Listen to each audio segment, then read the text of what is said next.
It was 2:45 p.m. on a Tuesday, and he was staring at a blank Google document. He had been sitting in that exact chair for 4 hours. His desk was clean. He had his coffee. He had my to-do list written out. On paper, he was completely ready to work.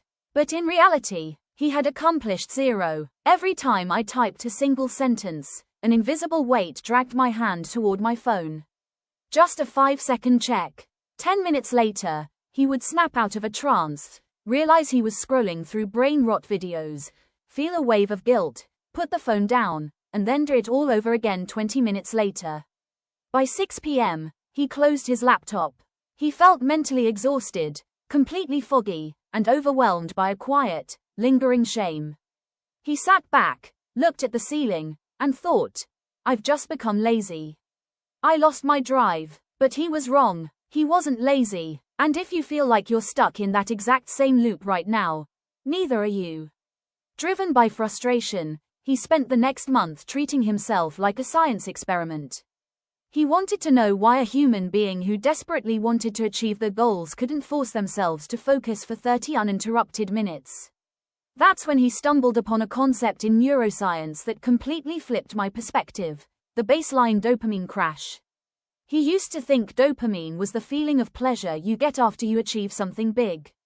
But he learned that dopamine is actually the chemical of anticipation. It's the brain's internal compass that says, put your energy here, there's a reward coming. Thousands of years ago, if our ancestors wanted a dopamine hit, they had to hunt, build, or solve problems. Effort came before the reward. His initial instinct was to fight back with pure willpower. He told himself, tomorrow, I'm just going to force it. I'm going to grind for 8 hours straight. And it worked. For about 2 days. By day 3, he collapsed right back into old habits. That's when he realized the second hard truth. Willpower is a battery, not a light switch. Every time your phone buzzes on your desk and you force yourself not to pick it up, you drain a piece of that battery. Every time a tab is open in the background and you resist clicking it, your brain burns energy holding back. By mid-afternoon, his willpower battery was completely dead. He wasn't losing to a lack of ambition. He was trying to fight a multi-billion-dollar attention economy with an empty battery. So, he stopped trying to try harder. Instead, he radically redesigned environment. He created a 4-step protocol to reset his neurobiology, and within 10 days, the fog began to clear. Here is what he did. First, I protected my morning light. He bought a cheap physical alarm clock and charged my phone in the kitchen overnight. For the first hour of his day, he didn't touch a single screen. He drank water, walked outside, and let his brain wake up at its own natural pace. Second, he created forced friction. When it was time to work, his phone wasn't just flipped upside down on desk, it was in another room entirely.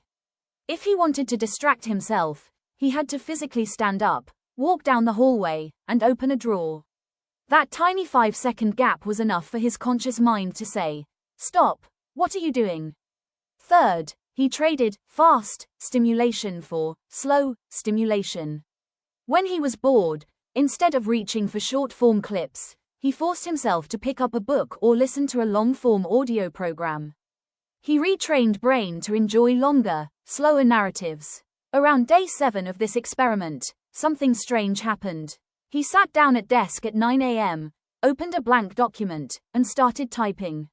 30 minutes passed, then an hour, then 2 hours. There was no internal fighting, no urge to check his pocket, no heavy brain fog.